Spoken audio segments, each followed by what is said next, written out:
Nah, kalau bulian itu banyak itu ketika lagi di media sosial. Pastilah orang yang tidak kenal kita, pasti mereka bully. Ini melanggar hukum agama lah, apalah, pokoknya banyak lah yang mereka bully-bully begitu. Kalau orang menilai buruk, bagusnya kita mencari yang penting kita punya tato, kita berbuat baik ke orang, berkarya. Nah, pasti orang akan menilai kita, tato itu adalah seni toh. Tato adalah baik. Kalau kita punya tato terus kita bikin onar atau apa, pasti orang bikin, oh tato adalah kriminal gitu. Jadi penilaian orang itu kita harus terima, negatif dan positif.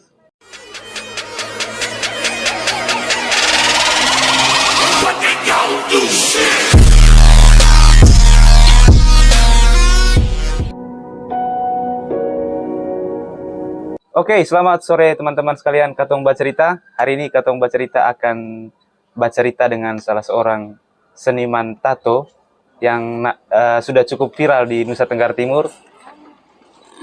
Tidak perlu lama-lama lagi. Selamat sore, Abang Atek. Sore semua. Oke, Abang Atek ini sampai Kupang kapan? 4 hari yang lalu. 4 hari yang lalu. Ya, 4 hari yang lalu. Mungkin Abang Atek kita perkenalan diri mungkin. Karena nama yang viral itu kan Abang Atek. Yeah. Kira-kira mungkin bisa perkenalkan ke kita semua, nama aslinya Abang Atek ini siapa sih? Oke teman-teman, ini saya punya nama asli kan? Nama asli. Asal dari mana? Nama aslinya Athanasius Petrus Bele Siwa. Asalnya dari Maumere tapi di Kecamatan Paga. Itu arah mau ke Ende itu pasti lewat kampung saya tuh. Oke teman-teman Katong Bacerita, kita undang Abang Atek kali ini untuk membahas seputar dunia seni tato. Yang pertama ingin kami tanyakan ke Abang Atek ini, awal mula Abang Atek cinta dengan dunia seni tato nih? Kalau mulai ke dunia tato sejak SMA. Nah, itu juga masih lihat-lihat di dalam kakak-kakak dalam kampung dia tukang tato, jadi saya lihat, saya belajar gitu. Tapi kalau untuk bakat gambar atau dari kecil sudah suka gambar gitu. Kayak gambar mobil, kapal atau apa rumah begitu. Pas sudah SMA, ada kakak-kakak dalam kampung bikin tato, jadi lihat dia. Dan saya bergerak sendiri tuh. Saya punya bakat, saya bisa gambar, saya harus kembangkan saya punya bakat. Jadi dari situ saya mulai mau bikin tato, mau belajar dari dia. Abang Atek ini juga sudah istilahnya keliling Indonesia lah. Iya. Kira-kira kemana saja Abang Atek berkelana untuk melukis? Berbagi karya. Karya di orang-orang. Kalau pulau besar di Indonesia sudah semua. Di mana saja? Dari Sabang sampai Merauke. Semua pulau-pulau besar di Indonesia. Kan pulau besar itu kan banyak kota-kota, pulau kecil-kecil, tapi pulau kecilnya itu jarang, tapi yang besar-besar itu sudah semua. Oke, kemarin kan karena saya lihat ada story di TikTok nih, Abang Atek ada di Kota Kupang. Iya, di Kota Kupang sendiri kemarin itu dibelikan tiket oleh ada salah satu teman. Iya. Teman sekolah, dia mau bikin tato, jadi dia belikan tiket dari Bali ke Kupang. Gitu. Habis dari Kupang ke mana? Ini tunggu saja, ada yang mau beli tiket ke Kalimantan, ke Medan, jalan lagi gitu. Dari Abang Atek ini ada request pertanyaan juga dari teman-teman. Iya. Setelah saya tanya tadi, mungkin ada yang mau tanya ke Abang Atek seputar dunia seni tato. Mereka ini mau tanya ke Abang, karena Abang ini kan hampir seluruh tubuh nih, iya. tato semua nih. Kira-kira ada kesan tersendiri tidak? Kesannya bagaimana ya? Kayak misalkan kita tanya dulu nih, tato menurut Abang sendiri itu seperti apa? Oh iya, tato menurut saya, tato adalah, misalnya semua orang akan tahu, pasti tahu tato itu adalah seni toh. Jadi kita punya tato, kita yang menjalani ya toh. Kalau orang menilai buruk, bagusnya kita yang menjalani, yang penting kita punya tato, kita berbuat baik ke orang, berkarya. Pasti orang akan menilai kita, tato itu adalah seni toh. Tato adalah baik. Kalau kita punya tato terus kita bikin onar atau apa, pasti orang bikin, oh tato adalah kriminal gitu. Jadi penilaian orang itu kita harus terima, negatif dan positif. Itu saja. Maksudnya orang tua selama Abang Atek ini menjalani karir di seniman tato ini, dan muka semua juga sudah digambar semua. Apakah tidak ada respon dari orang tua? Respon mereka pertama tato di muka, mereka bilang, sudah, yang penting kau menjalani, yang penting kau bisa menghasilkan uang dengan kau punya karya, begitu. Kan kita sudah, kau sudah besar, jadi kau sendiri yang memilih jalan hidupnya kau, seperti itu. Gitu. Intinya bisa menghasilkan uang dan bisa kasih ke orang tua. Itu saja. Ini tato ini rencananya tidak dihapus atau sampai seumur hidup nih? Ya seumur hidup sudah. Sampai seumur hidup ya? Iya. Namanya kerja di dunia begitu ya. Ya sudah total saja. Gitu. Banyak yang bilang juga bahwa tato itu identik dengan kriminal. Jadi pernah tidak Abang Atik merasakan bahwa ketika jalan di tempat umum seperti ditakuti orang? Kalau ditakuti orang itu anak-anak kecil, anak kecil kayak orang tua mau ganggu, itu tuh. Sudah kayak kita dijadikan preman, cuma mau nakut-nakuti anak-anak itu, gitu. Padahal kayak anak itu macam nangis, kita yang kasih diam gitu. Itu banyak. Tapi sekarang kan orang sudah mengerti semua tato toh. Biar kita jalan di tengah umum, orang cuma masa bodoh sih begitu. Yang penting kita tidak buat sesuatu yang melanggar begitu. Tapi kalau kita punya tato, kita jalan biasa, atau kita murah senyum dari orang, pasti orang menanggap, oh anak ini baik, begitu. Tapi kalau kita punya tato terus kita buat owner ini, pasti orang menilai itu ini nakal, begitu. Jadi penilaian orang ya sesuka mereka ya. Yang penting kita punya tato, kita tidak bikin sembarang gitu. Oke, Abang Atik, kira-kira yang biaya Abang ketika jalan keliling-keliling untuk temu klien tuh siapa? Cerita perjalanan itu kan ada yang ikut kontes, ikut kontes seluruh Indonesia, macam kota ini bikin kontes ya sudah sejalan. Ada yang pergi itu karena dipanggil untuk bikin tato. Kalau mau ikut kontes itu pasti uang pribadi toh, karena kita sebagai peserta ya kita support acaranya teman-teman begitu. Tapi kalau macam dipanggil itu mereka yang biaya sendiri, mereka yang biaya uang tiket pesawat, pulang pergi, penginapan, itu mereka tanggung semua. Itu nanti hitung semua dengan uang tato begitu, bayaran tato. Selama ini Abang Atik pernah tidak mendapatkan bulian? Kalau bulian itu banyak, itu ketika lagi di media sosial. Kalau kita memposting sosial kayak apalagi TikTok kan, TikTok itu media sosialnya sangat luas. Pastilah orang yang tidak kenal kita pasti mereka bully. Mereka yang belum tahu kita pasti mereka bully. Kayak begitu. Yang ini melanggar hukum agama lah, apalah, pokoknya banyak lah yang mereka bully begitu. Pernah tidak Abang Atik mendapatkan klien kayak misalkan tokoh terpandang gitu, kayak misalkan pejabat atau artis dan sebagainya? Pernah ada? Banyak yang public figure, banyak yang artis juga ada kayak gitu. Terus kayak toko-toko gitu, adalah orang-orang kayak dewan atau apa begitu ya, pasti banyak ada yang bikin tato. Oke, Abang Atik, tato ini kan itu semua kalangan pasti suka. Sekarang kan tato itu sudah sebagai ini toh, fashion toh. Semua orang pasti pakai tato sekarang. Tidak terkecuali perempuan. Perempuan juga banyak. Jadi yang ingin kami tanyakan, ketika Abang Atik kliennya perempuan, bagaimana rasanya? Apalagi kalau misalkan perempuan yang seksi begitu, dan mereka punya kayak tempat untuk tatonya itu kayak ekstrim gitu. Bagaimana? Di tempat-tempat yang ekstrim gitu, ya sudah, kita sebagai tukang tato ya kerjakan lah ya, itu kan sebuah profesi toh. Ya jalan nih ya. Walaupun mereka mau tato di bagian apa, yang kita jalan ya profesional lah begitu. Itu rasanya bagaimana? Ya namanya kita laki-laki tuh normal ya, pasti inilah, tapi kita tahan saja. Itu kan dalam bekerja. Begitu. Profesional dalam bekerja.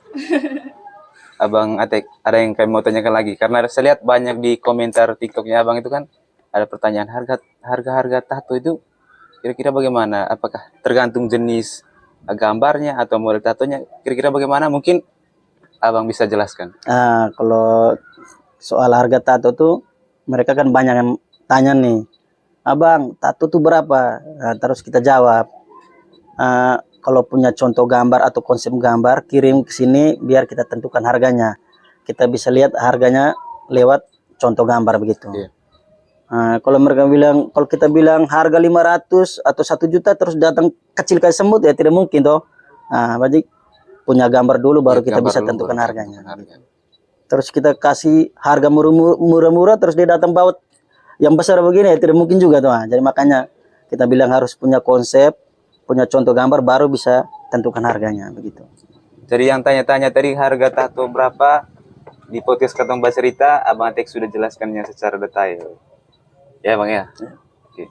Banyak nih yang menato badannya juga pernah jadi korban. Kayak mungkin kan karena ada salah ditato, mungkin karena tidak tahu setelah habis tato ini apa saja yang perlu dibuat. Mungkin Abang bisa jelaskan di sini. Kalau kita sudah bikin habis tato tuh kan kita bilang ke pasiennya, kita bilang ke customer nih, tamu nih, kita bilang tidak boleh kan pantang-pantangnya tidak boleh kena busa sabun. Nah, kalau macam tato di lengan begini ya akalin lah, kalau mandi tidak boleh kena yang lengan ini, mandi gitu begini. Jadi kalau macam kita kasih tahu begitu terus dia langgar ya pasti jelek tatonya. Ada juga kayak mereka komplain, "Wih Bang, tato saya bagaimana ini begini ya." Namanya karya lah, tidak mungkin semuanya baik toh. Ada yang pasti ada salah dikit atau begitu, kayak ada koreng luka begitu, itu juga mungkin karena terlalu dalam jarum atau apa begitu, pasti ada begitu. Selama Bang Atek menggambar tato itu, keluhan seperti itu ada tidak? Ada yang keluhan karena mungkin kita punya kesalahan ya pasti ada. Itu keluhan. Setelah mereka mengeluh itu apa yang Abang Atek buat? Pasti kita kalau mereka mengeluh, kita ada di kota itu ya kita minta perbaiki lagi. Gitu. Berarti ada yang kesalahan dari mereka, kita sudah tato gini, kita sudah bilang jangan kayak tidak boleh yang makan yang amis-amis. Kadang juga yang tato itu kan ada pantangan juga yang makan amis-amis. Kalau mereka langgar pasti kayak koreng begitu. Atau kena busa sabun ya pasti bisa luka begitu. Pernah tidak kayak misalkan setelah Abang gambar tato ke tubuh klien dan Abang dengar isu nih, kayak misalkan klien itu cerita ke orang, "Oh ini kemarin Abang ini gambar tato, saya mintanya begini tapi yang hasilnya begini." Pernah ada? Saat itu mungkin hanya disebut mereka saja. Iya.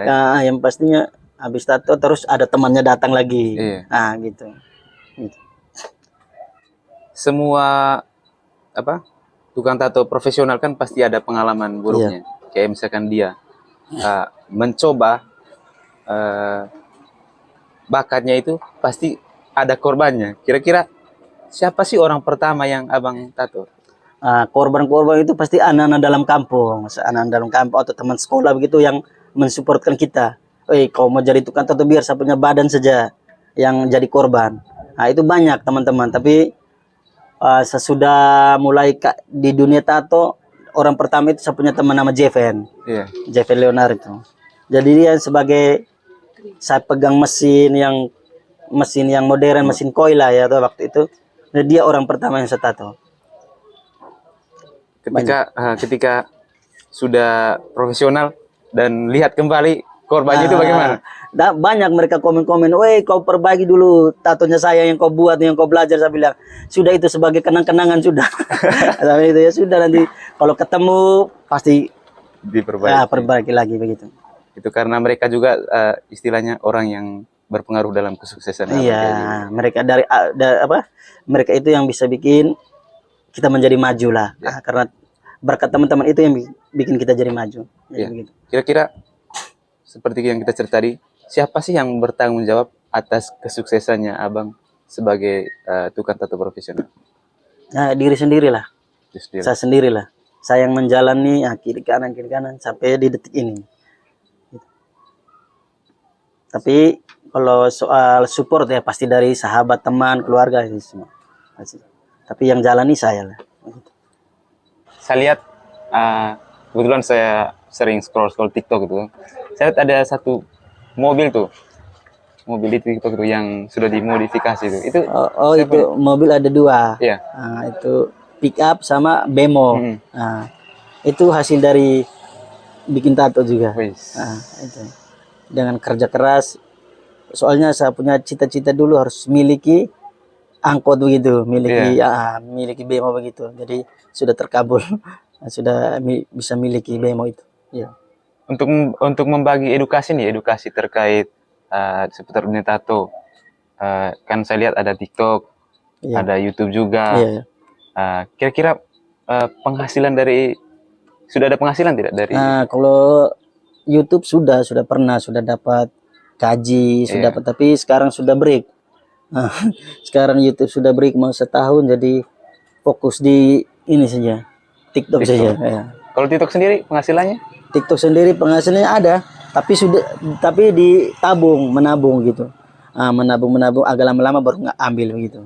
Selain mobil tadi, mobil dan itu hasil dari perjuangan abang itu, kira-kira apa saja yang sudah dihasilkan? Kayak misalkan sudah beli inilah itulah, apa saja? Banyak lah, kayak motor,